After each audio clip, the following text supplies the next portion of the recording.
C'est pas parce que la saison est terminée que nous avons fini de parler de The Last of Us. Salut à tous, ici Reg, j'ai envie de parler de plusieurs choses concernant The Last of Us. Il y aura une deuxième vidéo qui va plutôt parler de la saison 1, refaire un peu un récap des choses qui n'allaient pas. Maintenant que toute la saison est sortie, c'est plus simple d'analyser les défauts pour voir comment ils peuvent s'améliorer par la suite. Mais aujourd'hui, le but de la vidéo est un peu différent. Aujourd'hui, j'ai envie de parler de la saison 2, non pas comment ils peuvent s'améliorer sur le côté technique, mais pourquoi je n'y crois pas en tant que personne qui a joué au jeu. Alors je précise un truc, je ne vais pas spoiler le deuxième jeu. Donc si vous n'avez pas joué à The Last of Us, vous pouvez quand même regarder cette vidéo, je vais rester vague, je vais rien évoquer de particulier, mais juste un peu ce qui me fait peur moi dans la suite et pourquoi je pense que la saison 2 est d'après moi inadaptable. Là où la saison 1 pour moi était vraiment extrêmement proche de la qualité du jeu, voire le surpasser à certains moments, pour moi le deuxième jeu c'est tout simplement impossible. Mais avant de commencer cette vidéo, j'aimerais remercier le partenaire officiel de celle-ci, CyberGhostVPN et ses 38 millions d'utilisateurs et presque 5 sur 5 sur Trustpilot. Vous le savez aujourd'hui, à cause de la chronologie des médias, nous avons extrêmement peu de contenu sur les plateformes de streaming. Tout arrive beaucoup plus tard comparé à nos voisins européens. Nous avons l'une des pires bibliothèques de toutes les plateformes de streaming. Prenez un VPN en Belgique, en Suisse ou au Canada pour la VOSTFR et vous allez voir que Netflix ou n'importe quelle autre plateforme de streaming est bien plus garnie à l'étranger que chez nous. Vous ratez des pépites, croyez-moi. Vous pouvez aussi découvrir la F1 gratuitement avec un VPN en Belgique en vous connectant à RTBF. C'est 100% gratuit et pour les fans de F1, c'est super. Vous pouvez aussi prendre YouTube Premium comme moi. En effet, je l'utilise vraiment tout le temps. C'est un abonnement que j'adore et vous prenez un VPN avec l'Inde ou l'Argentine et ça coûte moins de 2 € par mois. Vous serez bien plus en sécurité avec un VPN, que ce soit sur la Wi-Fi de l'université, de la bibliothèque ou de l'hôtel. Vous pouvez partager un compte avec 7 personnes au total. C'est disponible sur tous vos appareils préférés. C'est super simple d'utilisation. En quelques clics, c'est fait. Vous pouvez essayer par vous-même car vous êtes satisfait ou remboursé sous 45 jours et vous avez une assistance technique en français 24h/7. Utilisez le lien dans la description dans le commentaire épinglé afin de vous abonner à CyberGhostVPN et bénéficier de 83% de réduction plus 4 mois gratuits. Foncez sur l'offre. Je vais commencer avec un truc qui me faisait peur au début, mais maintenant que j'ai fini la première saison, me fait beaucoup moins peur. C'est les acteurs. Alors au début, on avait peut-être quelques doutes sur les acteurs, mais moi le truc qui me dérangeait pas mal par rapport à une partie 2, c'était surtout Bella Ramsey. Bella Ramsey, alors je l'adore dans la partie 1, je l'ai toujours défendue, y a pas de souci, mais je la voyais bien en tant que jeune Ellie dans ma tête, mais beaucoup moins en tant que Ellie plus âgée. Mais bon, Ellie et Bella Ramsey, en tout cas lors du tournage, auront quasiment le même âge, je crois que c'est 20 ans les deux ou 19, donc là y a pas de problème. Mais c'est juste que dans le jeu, il y a une vraie évolution physique entre Ellie dans le premier jeu et dans le deuxième, et j'ai du mal à imaginer Bella Ramsey vivre cette évolution, même avec du maquillage ou autre. Et même si c'est pas physique, je m'en fous, c'est au niveau de l'acting, je la voyais mal passer d'enfant à adulte comme dans les jeux. Mais j'ai vu l'épisode 8 et là elle m'a convaincu. Donc pour moi l'acting n'est plus du tout un problème. J'y crois à 100%, le côté adulte va marcher de manière parfaite, j'y crois vraiment. Le talent sera présent pour tout le monde et je pense qu'en termes de casting, ils vont tout défoncer. Ils ont prouvé avec la première saison qu'ils sont très forts en casting, ils ont fait des choix vraiment intelligents et j'ai pas du tout peur pour le choix de casting le plus important de la saison 2. C'est évidemment le personnage de Abby. Je vais pas vous expliquer qui c'est, mais c'est l'un des personnages les plus importants du deuxième jeu et le choix de casting est extrêmement important. Donc d'un point de vue du casting, je leur fais confiance. Maintenant, si on reste un peu sur ces choses plutôt techniques, voire artistiques, c'est que le tournage me fait un peu peur. L'avantage de The Last of Us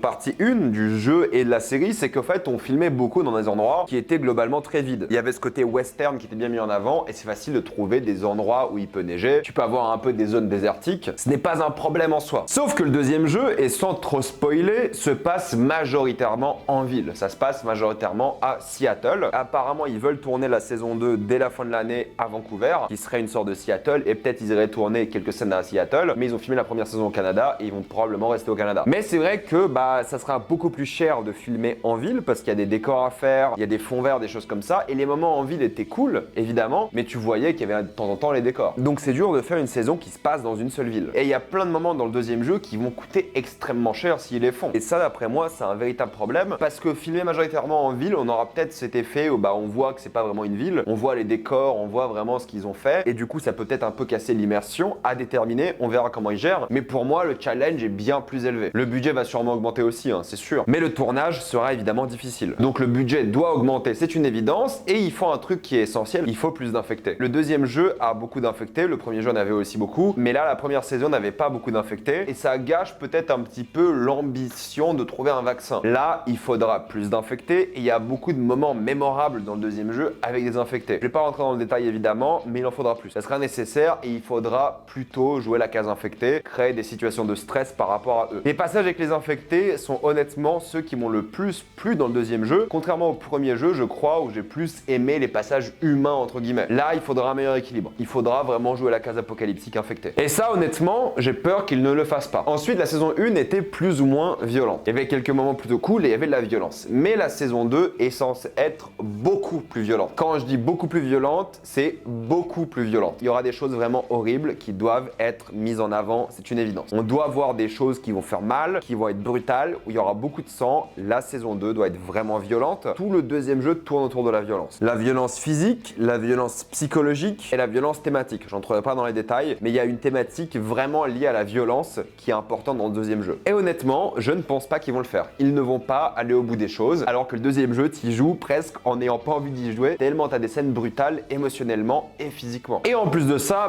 le jeu est bien plus déprimant, c'est-à-dire qu'il y a encore une fois des thématiques lourdes, difficiles, brutales, et j'ai peur qu'ils n'aillent pas au bout. La première saison était quand même un peu plus aseptisée, pas énormément, mais un peu plus quand même, et j'ai peur, vu la brutalité du deuxième jeu, qu'ils aseptisent encore plus pour justement compenser. Le deuxième jeu, tu le passes en dépression, tu joues, t'as envie de te foutre en l'air, quoi, tout le long du jeu. Normalement, t'es censé avoir une série extrêmement déprimante, extrêmement cynique, extrêmement nihiliste, t'es censé être au bout, quoi. Celle-ci était assez déprimante, mais la deuxième va être pire normalement. Elle doit nous massacrer. Tous les épisodes doivent nous mettre une claque. Et en plus de ça, prendre plus de temps. Là, on avait un format épisodique, une histoire, un épisode, presque. La saison 2 peut pas être comme ça. La saison 2 doit être plus linéaire et nous détruire émotionnellement au fur et à mesure. Même s'ils arrivent à faire tout ça, je pense honnêtement que ça va pas marcher. Tous les éléments que j'ai cités, s'ils y arrivent, tant mieux, génial, ça va compenser l'aspect que je vais citer aujourd'hui, qui pour moi ne marche que dans un jeu vidéo. Tu pourras peut-être raconter l'histoire du deuxième jeu, mais tu ne pourras, d'après moi, jamais comparer à la narration en tant que joueur du deuxième jeu. Toute la force du deuxième jeu, c'est de faire un truc que moi j'ai jamais vu être fait dans les jeux vidéo, c'est de te mettre en opposition à tes propres envies. Je vais pas rentrer dans le détail, ce qui est fort dans le jeu, c'est la manière dont on met le joueur face à ses convictions. On te fait faire des choses que tu n'as pas envie de faire dans le jeu parce que c'est l'histoire. Et ça, en tant que série, tu ne peux pas le faire. Ça ne marchera pas. Tu ne pourras jamais dresser les mêmes émotions en tant que joueur et en tant que spectateur. Des émotions similaires peut-être, mais l'effet de jouer ce deuxième jeu est incomparable. Le fait de donner la manette en main et de faire les choses ne sera jamais comparable au fait de regarder les choses. Ceux qui ont joué au jeu, vous savez tous de quoi je parle. Il y aura sûrement plusieurs points de vue dans la deuxième saison. Deuxième et troisième, ça sera au moins 2 saisons pour le deuxième jeu. 2 saisons me semble logique, honnêtement. Et on sait tous comment va se finir, pour ceux qui ont joué au jeu, la deuxième saison. On le sait tous. Il y aura la même coupure que dans le jeu et ça coupera en 2 saisons différentes. Et ça